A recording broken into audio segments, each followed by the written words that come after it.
Dear students, I, Mr. Vishal Shah, Assistant Professor, Krishna Institute of Pharmacy, Karad, once again welcome you all to this my YouTube channel. In previous videos, we have finished different techniques like atomic absorption spectroscopy, flame photometry, as well as UV spectrophotometry. In this video, we are going to start with the new chapter of the instrumental methods of analysis, which is very important, that is the infrared spectroscopy.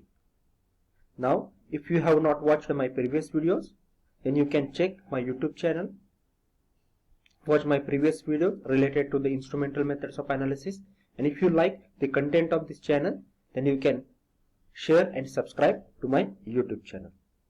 So let's begin with our today's session, that is the infrared spectroscopy.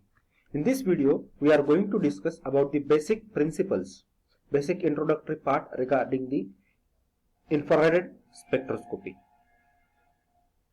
Now, before starting our session, just we will discuss what are the learning outcomes of this session.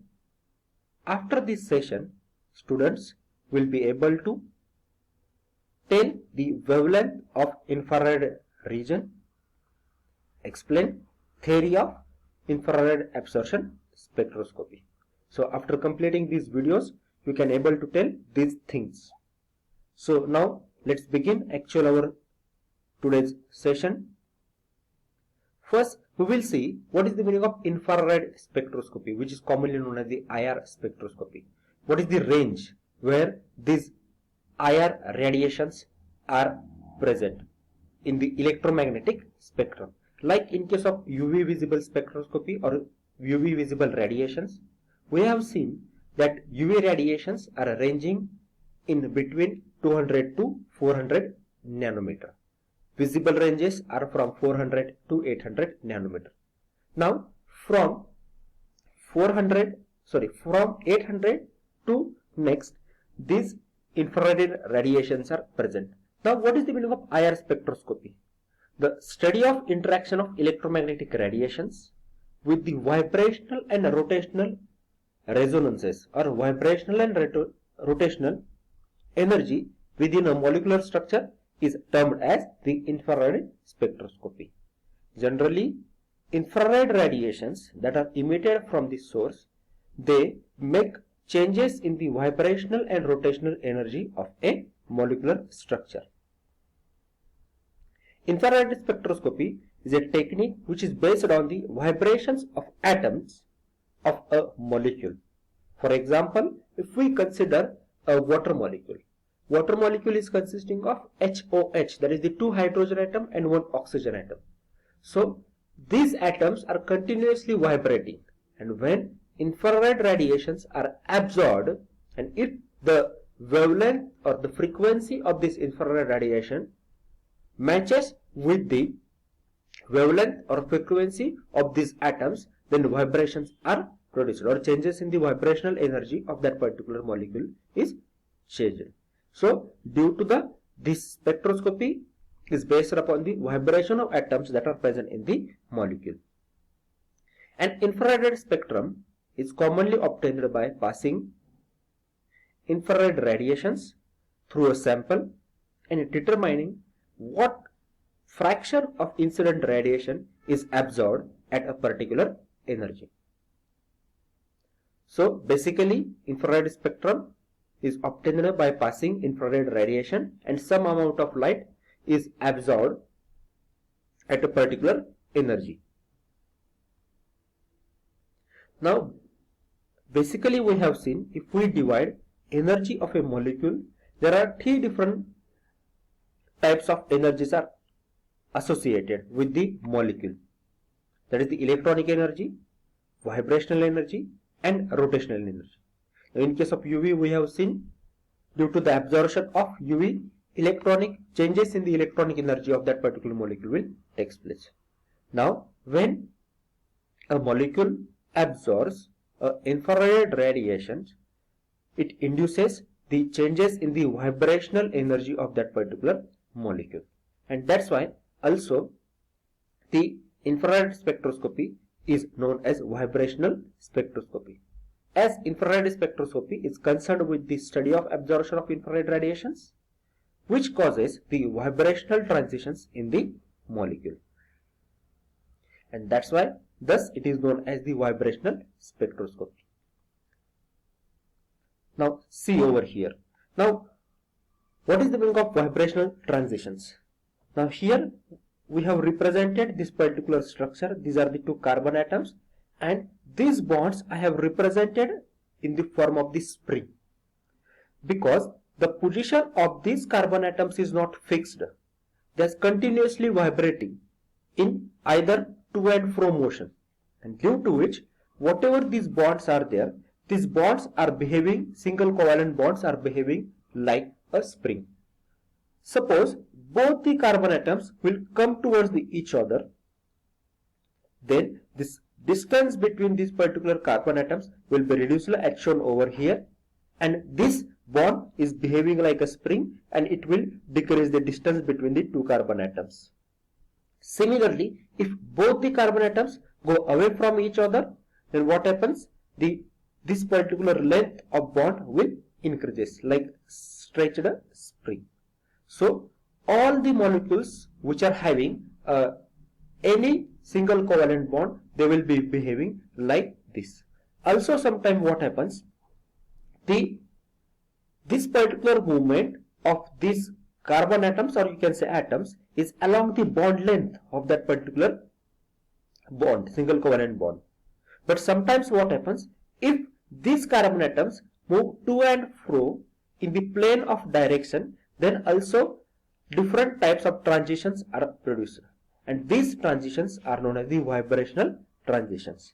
So due to the movement of these atoms, different vibrations are produced, and this is the basis on which infrared spectroscopy is based.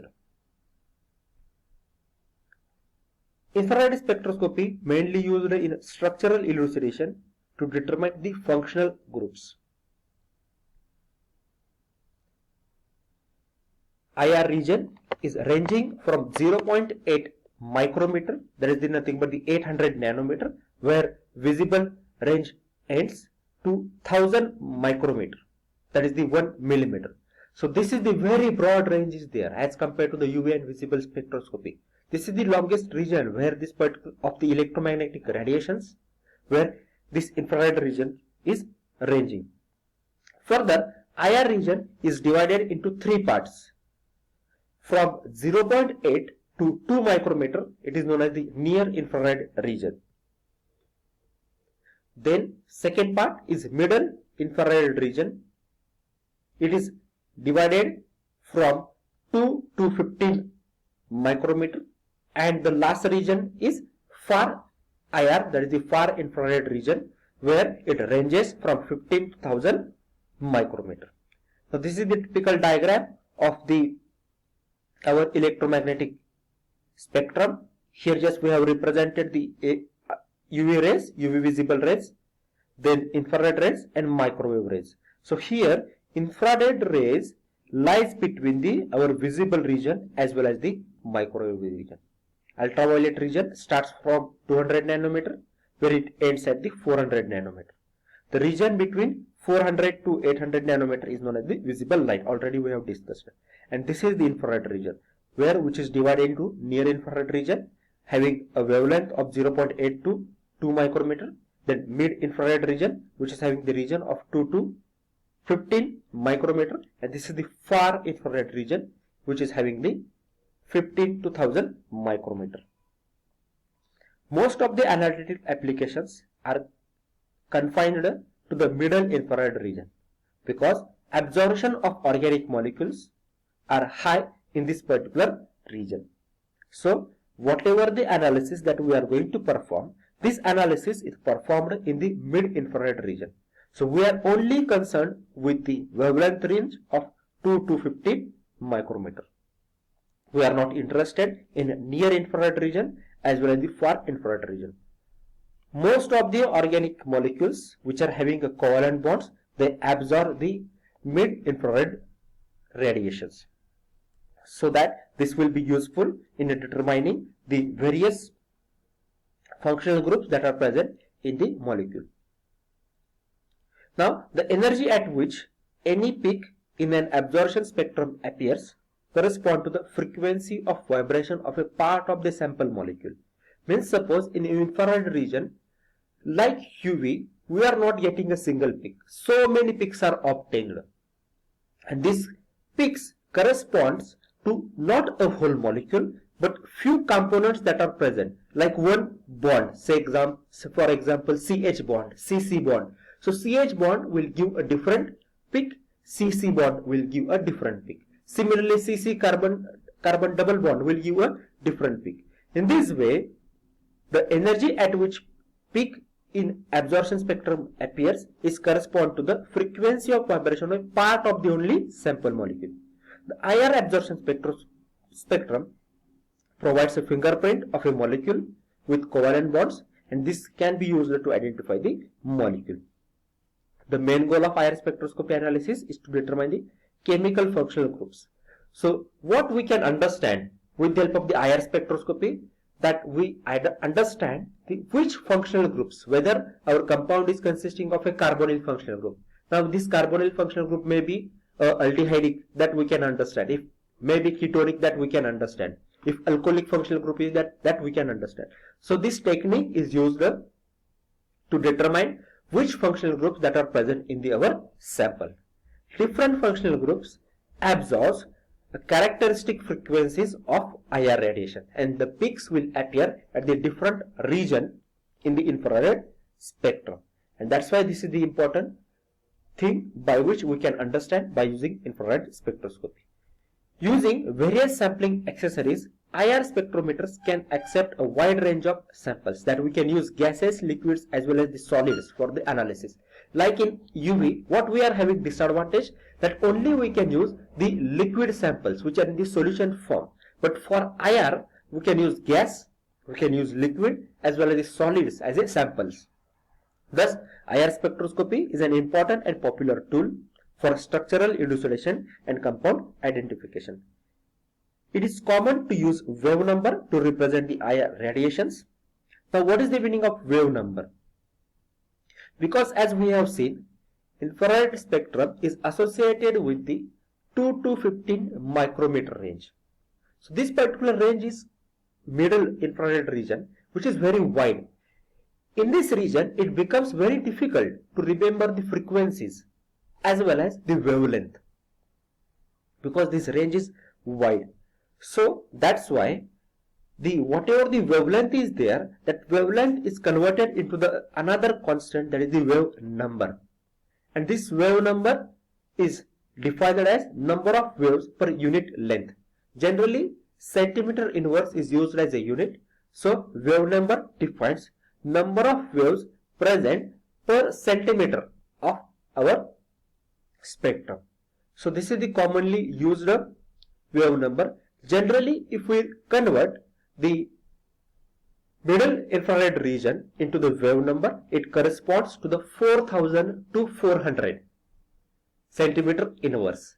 So with the help of these values, we can easily remember these values and we can understand where the actual functional groups are present.